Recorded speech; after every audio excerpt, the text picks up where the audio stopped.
Good morning दोस्तों, मैं अपने चैनल एग्ज़ाम कोड में आपका स्वागत करता हूं और आज हम बात करेंगे योजनाओं के बारे में। ये क्वेश्चन जो योजनाओं के रिलेटेड है, बहुत ही इम्पोर्टेंट टॉपिक है और आज की क्लास में हम योजनाओं के बारे में बात करेंगे सिंपल से।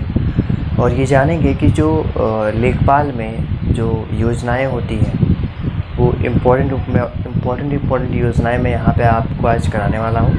एक दिन में लगभग 2-3 योजनाएं कराऊँगा, ओके। और जिससे क्या होगा कि आपकी जो योजनाओं का जो कॉन्सेप्ट वो क्लियर हो जाएगा। और मैं बात कर लूँ जो ग्रामीण परिवेश में, ये हमारा लेखपाल का जो है, ठीक है, ये हमारा कौन सी क्लास है, लेखपाल की है स्पेशली, क्योंकि जो ग्रामीण परिवेश होता है, ठीक है, जो ग्रामीण परिवेश होता है वो हमारा किस में आता है, लेखपाल में आता है, ओके। अब इसको हम क्या करेंगे कि ग्रामीण परिवेश में जो महत्वपूर्ण योजनाएं होती है उसके बारे में जान लेंगे। अगर मैं बात कर लूँ ग्रामीण परिवेश का जो क्वेश्चन होता है, तो ग्रामीण जो परिवेश होता है उससे लगभग हमारा जो क्वेश्चन होता है उससे हमारा कितना नंबर आता है, लगभग अगर मान ले जाए तो लगभग 12 से 13 नंबर ग्रामीण परिवेश से आते हैं, ओके। अब देखिए, लेखपाल को अगर आपको क्लियर करना है तो जो ग्रामीण परिवेश होता है आपका, वो आपका थोड़ा सा मजबूत होना चाहिए। थोड़ा सा क्या मतलब, अगर 12-13 नंबर की बात कर लें तो बहुत इंपॉर्टेंट होते हैं। अगर हम बात कर लें 0.5 नंबर से भी बहुत लोग क्या होते हैं, छट जाते हैं, है ना। तो लगभग 12 से 13 नंबर के क्वेश्चंस मैं आपको योजनाओं के माध्यम से करवा दूंगा। और लगभग अगर मैं बात कर लूँ तो आप मान लो कि 23 और प्लस 32 या 33 मान लो, तो 3 3 6 2 2 5 मतलब 56, मतलब 2 3 5 हो गया, तो मतलब लगभग 56 योजनाएं हैं, ओके। अब ऐसा मैं नहीं कह रहा हूँ कि सब सरकार रिलेटेड है, कुछ राज्य वाली भी योजनाएं हैं, तो लगभग 56 योजनाओं के बारे में हम जानेंगे, ओके। अब इससे क्या होगा कि जो 56 योजनाएं हैं, जब ये 56 योजनाएं आपको बहुत ही टॉपिक वाइज क्लियर होगी, ऐसा नहीं कि मतलब आगे पीछे भागना है आपको, उसका आपको मेन चीज़ें बताई जाएंगी। और अन्य सभी क्लासों में क्या होता है कि मतलब जो बताना है वो नहीं बताएंगे, जो नहीं बताना है वो बताएंगे। मतलब देश दुनिया की बातें क्या करने से मतलब, अगर आप ग्रामीण परिवेश पढ़ाने आए हो तो ग्रामीण परिवेश पढ़ाओ भाई, है ना। अब देखिए, इसमें अगर मैं बात कर लूँ कुछ टॉपिक्स के बारे में, थोड़ा सा मैं लेखपाल के बारे में आपको समझा देता हूँ। इसे एक क्लास एक आएगा वीडियो जिसमें आपको लेखपाल के बारे में अच्छे से समझाया गया होगा, लेकिन फिर भी इसमें थोड़ा सा समझा देते हैं। इसमें जो सब्जेक्ट होता है, अगर मैं विषय की बात कर लूँ तो इसमें जो विषय होता है, थोड़ा सा 2 मिनट लगेगा। इसमें क्या होता है कि ये तो हिंदी होता है ना, और एक आप ग्रामीण परिवेश मान लो क्या ये होता ही है, ओके। और यूपी जीके मान लो आप, ओके ना। एक यूपी जीके और एक क्या होता है, मैथ अगर 25 मानते हो, सब 25-25 आपके क्वेश्चन होते हैं, है ना। अब देखिए, आपके ये 3 चीज़ें मैं आपको, हिंदी तो लगभग हमारी कुछ क्लासेस चली हुई हैं, लेकिन उसको भी मैं कंटिन्यू करूँगा इसी बोर्ड पे। और ये जो ग्रामीण परिवेश है, अब ग्रामीण परिवेश को समझते हैं। ग्रामीण परिवेश में जैसे मैंने आपको बताया कि 12 से 13 नंबर किसे आएंगे, ग्रामीण परिवेश के, जीपी, ओके। और 12 से 13 नंबर ही कितने आएंगे, यूपी जीके के। तो उसमें क्या होता है कि सब इम्पोर्टेंट क्वेश्चन रहेंगे, स्ट्रैटेजी जीके का भी रहेगा और सभी क्वेश्चन उसमें ऐड हो जाएंगे। अब देखिए, मैंने यूपी जीके 2 बार, आप बोलोगे सर अभी तो यूपी जीके 2 बार लिखा गया है। देखिए, ये जो 12-13 क्वेश्चन रहेंगे वो रिलेटेड रहेंगे यूपी जीके से, है ना। उससे क्या होगा कि अगर आप मानो तो इसमें आप 12 नंबर और जोड़ दो, लगभग 25 और 12 मतलब कि 5 6 7 और ये 3, लगभग 37 नंबर आपके कैसे आएंगे, यूपी जीके से, ओके। तो इन सभी कॉन्सेप्ट को समझना ज़रूरी था। मैथ की भी आपको क्लास चलेगी, कोई दिक्कत नहीं है इसमें आपको। और मैं देखिए, अगर आप देखिए एक बार मेरी क्लास लीजिए, अगर आपको अच्छी लगे तो ही सब्सक्राइब करके जाइएगा। अब हम बिना लेट के हुए योजनाओं पे चलेंगे। मैंने आपको सब समझा दिया है और मैं और सभी क्लासों के लिए क्या है, और सभी लोगों की तरह वीडियो खींचना नहीं, हमको पॉइंट्स पे आना है, ठीक है। तो आज हम, जैसे मैंने आपको बताया कि 2 या 3 योजनाओं को हम क्लियर करेंगे एक दिन में, तो पहली हमारी जो योजना है वो हमारी कौन सी योजना है? उदय योजना। कौन सी? उदय योजना। देखिए थोड़ा हैंड राइटिंग मेरा अच्छा नहीं है क्योंकि इसमें लिखने में मुझे दिक्कत होता है, लेकिन फिर भी मैं लिख लेता हूँ। दिक्कत क्या है, मतलब कि एक तरीके से मैंने इस पर प्रैक्टिस नहीं की हुई है ना, तो जैसे मेरा हैंड राइटिंग थोड़ा सा ऊपर नीचे हो जाता है, इसलिए सॉरी चाहूँगा आपसे। उदय योजना। अब देखिए उदय योजना में क्या होता है, आपसे ये क्वेश्चन पूछ सकता है कि जो उदय योजना है उसका शुभारंभ कब हुआ, उसका उद्देश्य क्या है, वो किस मंत्रालय से है, इन सब चीज़ों का बारे में हम थोड़ा शॉर्टली बात करेंगे, है ना। अब देखिए उदय योजना होती है, ये हमारी किससे रिलेटेड है? तो ये हमारी बिजली संसाधन से क्या है, वो रिलेटेड है ना। बिजली संसाधन से क्या है, वो हमारी संबंधित है। ओके, इसमें क्या होगा कि जो बिजली होती है और नवीकरणीय ऊर्जा, जैसे कि नवीकरणीय ऊर्जा मतलब नवीकरणीय ऊर्जा, ये सब आप लिख लोगे, ठीक है। इम्पोर्टेंट पॉइंट्स है, इसको आप एक तरीके से पॉइंट के तौर पे लिख जाइएगा। देखिए ये जो उदय योजना है, उदय मतलब देखते हो कि सुबह जब उदय होता है तो प्रकाश हो जाता है ना। उदय मतलब कि एक तरीके से बिजली के बारे में बात की जा रही है ना। अब देखिए जो बिजली है, तो ये जो उदय योजना है हमारी बिजली से रिलेटेड हो गई। दूसरा पॉइंट आपका क्या क्या पूछेगा वही मैं आपको बताऊंगा।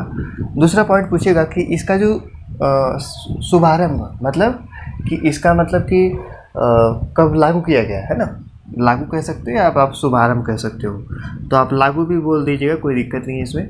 और ये जो लागू हुई थी वो 20 नवंबर 2015 को ये क्या हुई थी, लागू हुई थी। उदय योजना कब लागू हुई थी? 20 नवंबर 2015 को लागू हुई थी। उसका जो एक तरीके से किससे रिलेटेड है, तो वो बिजली और नवीकरणीय ऊर्जा से रिलेटेड है। ये दो टॉपिक होगा क्लियर। तीसरा देखते हैं कि इसके अंतर्गत क्या होता था कि जो एक तरीके से कंपनियां हैं, है ना, कंपनियां हैं और उसके अंतर्गत जो जैसे कंपनी हो गई, है ना, कंपनी हो गई, गांव में बहुत सारे घर हो गए या कई अन्य जगहों पर, जैसे कि क्या होता था कि जो बिजली के ऋण में क्या होता है, एक तरीके से पूरा डूबे होते हैं। तो अगर उनको डूबे होते हैं तो उनको क्या करना होता है, हमें बाहर निकालना होता है। तो उसमें क्या होगा कि जब उदय योजना लागू हुई, तो ये लागू हुई कब हुई? 20 नवंबर 2015 को। इसके रिलेटेड तो आपसे बात हो गई। तो उसमें क्या होता था कि जो ऋण में डूबे हुए थे, है ना, इसका जो उद्देश्य हमारा एक तरीके से आप मान लो, तो जो ऋण में डूबे हुए थे, ऋण में डूबे हुए को क्या करना है, वे लोगों, कंपनियों, ठीक है, कंपनियों को कंपनियों को बाहर निकालना था, है ना। उदय योजना का क्या हमारा उद्देश्य था कि जो कंपनियां ऋण में डूब गई हैं बिजली की तरफ से, जैसे होता है कि बहुत सारा बिजली का बिल आ गया, 80,000, 90,000, 1 लाख, 2 लाख, है ना, गाँव में भी कभी कभी आ जाता है।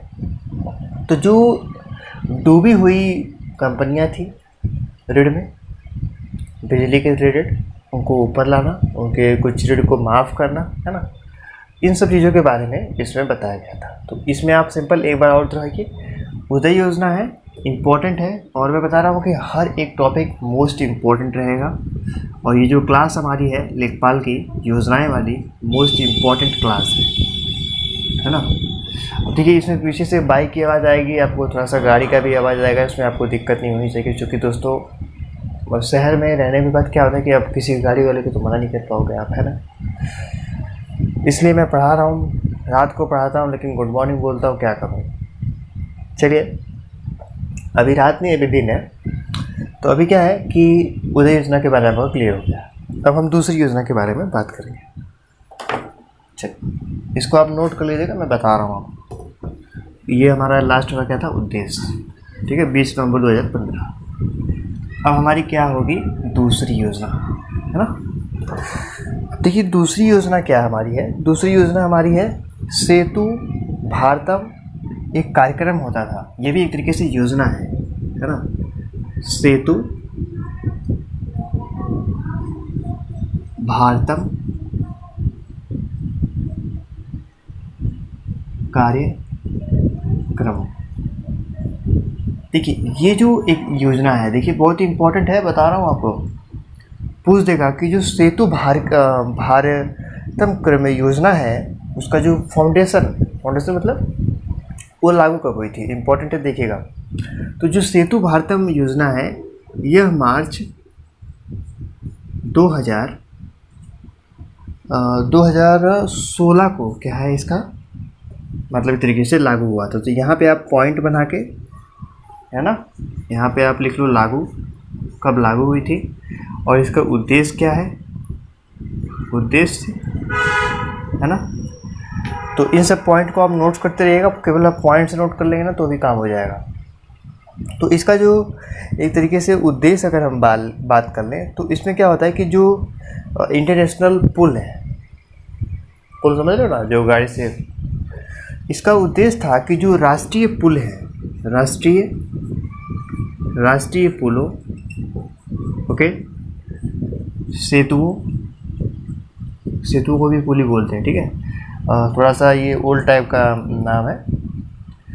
और एक तरीके से सहज यात्रा, सहज मतलब, अब देखिए क्या है कि आप सिटी में जाओगे, है ना, अगर पुल नहीं रहेगा, अब ऐसा नहीं मैं कह रहा हूँ हर जगह ये पुल रहेगा, जैसे कहीं होता है कि अगर पुल ना रहे तो क्या होता है कि जाम लग जाता है, उसमें क्या होता है कि हमारी जो यात्रा होती है कठिन होती है।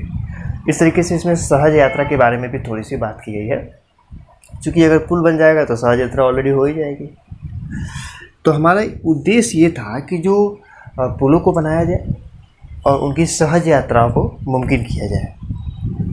और अगर मैं बात कर लूँ कि इसका जो मंत्रालय कौन था, इसमें मंत्रालय भी पूछते हैं। ये जो भारत सेतु योजना है वह किस मंत्रालय से रिलेटेड है, मंत्रालय, ओके। तो इसका जो मंत्रालय था दोस्तों वो था हमारा आवास, कौन सा मंत्रालय था, केंद्रीय सड़क और परिवहन, केंद्रीय सड़क और परिवहन, ओके, केंद्रीय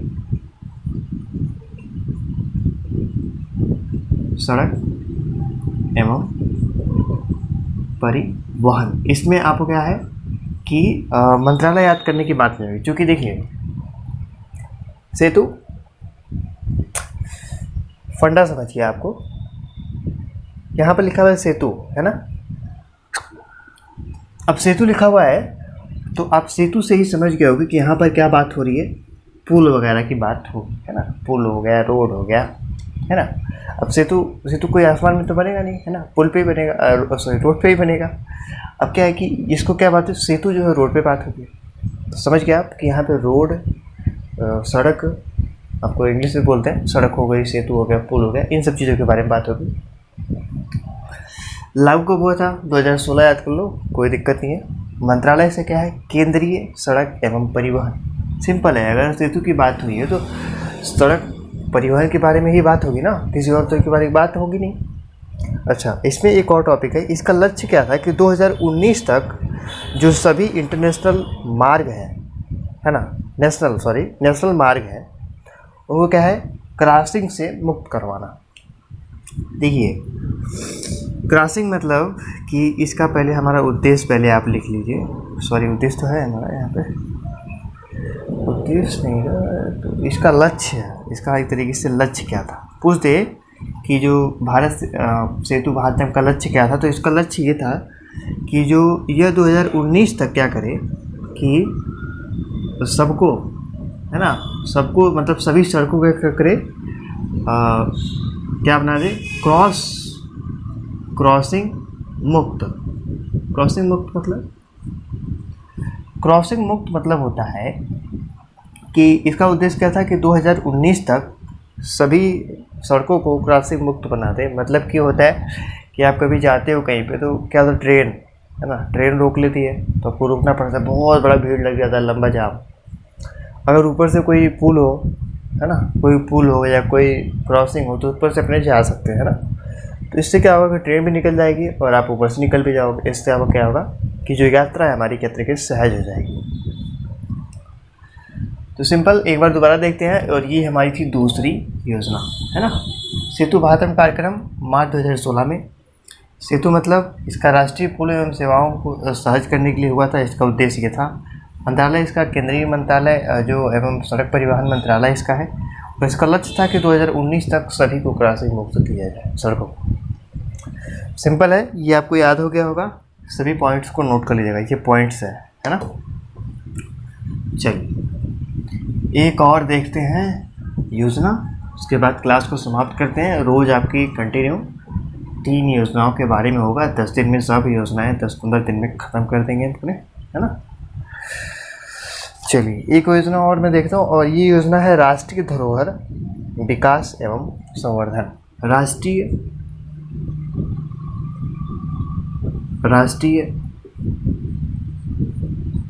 धरोहर, ठीक है, राष्ट्रीय धरोहर विकास एवं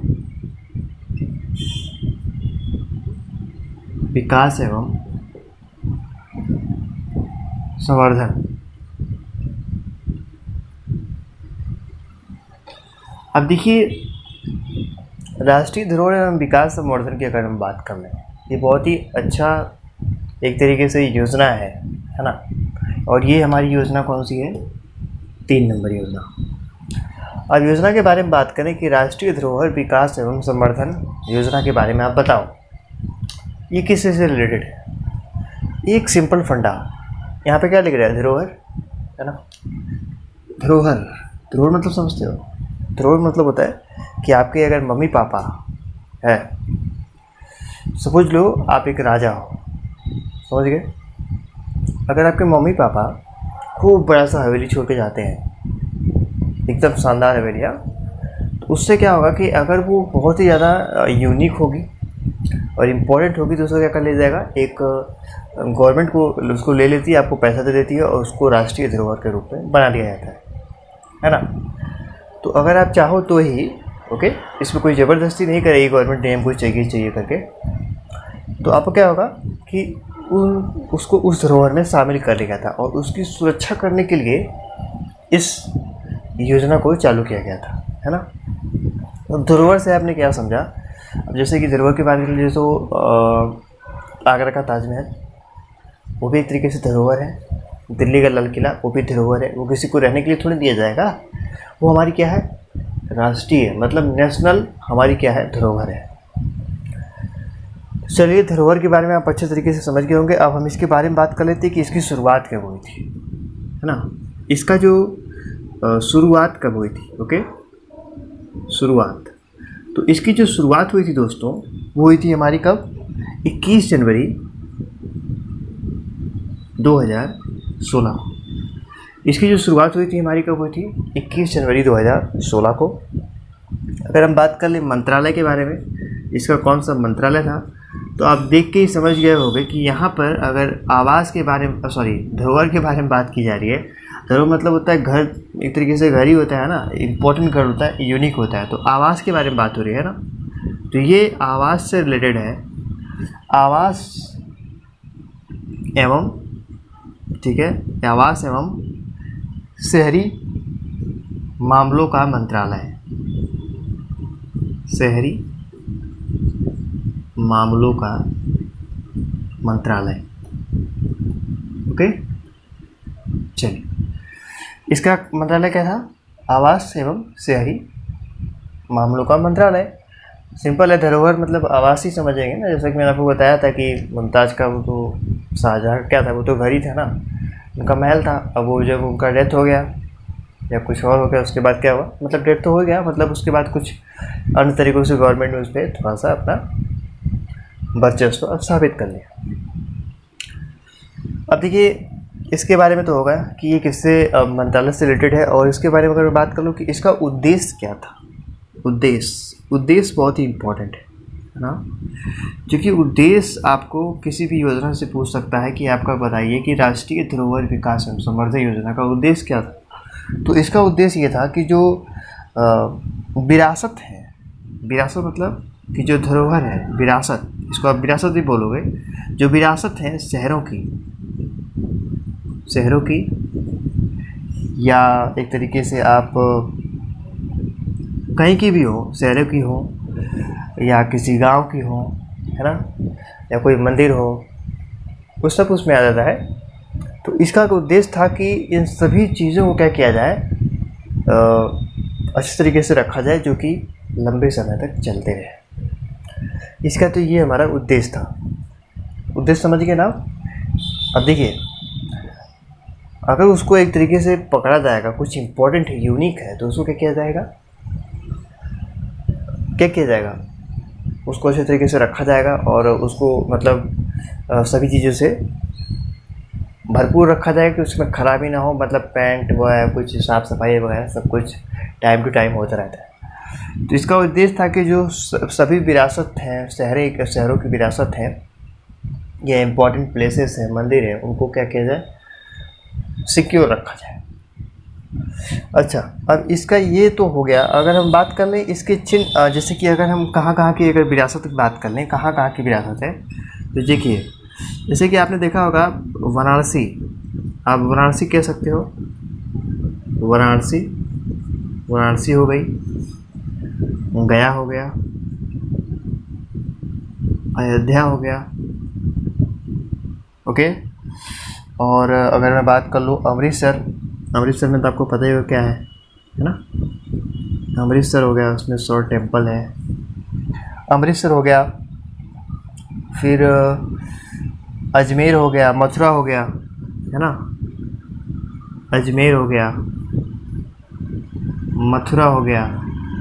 तो ये जो सभी प्लेसेस हैं, यहाँ पर क्या है, आगरा भी कह सकते हो आप, क्या सकते हो, क्या मतलब है ही, आगरा हो गया। तो ये जो सब प्लेसेस हैं, वहाँ पर जो इम्पोर्टेंट धरोहर हैं, विरासतें हैं, उनको अच्छे तरीके से सिक्योर रखा जाए। इन सभी चीज़ों को इन सभी योजनाओं में, मतलब सभी योजनाओं क्या मतलब धरोहर विकास योजना में इनके बारे में बात की है। तो एक बार दोहरा लेते हैं हम। राष्ट्रीय धरोहर विकास योजना का संवर्धन, इसकी शुरुआत 21 जनवरी 2016 को हुई। मंत्रालय आवास एवं शहरी मामलों का मंत्रालय था। उद्देश्य इसका क्या था कि उद्देश्य ये था कि शहरों की विरासत है उसको सिक्योर रखा जाए, मतलब सुरक्षित रखा जाए। यहाँ पे मैं लिख देता हूँ, है ना, सुरक्षित रखा जाए, देखभाल की जाए उसकी। और इसका जो अगर हम बात कर लें कहाँ पर है ना, अगर मैं बात कहूँ तो ये एक तरीके से कुछ शहर हैं जिसको हम इस तरह से चिन्हित किया गया है। क्या किया गया है?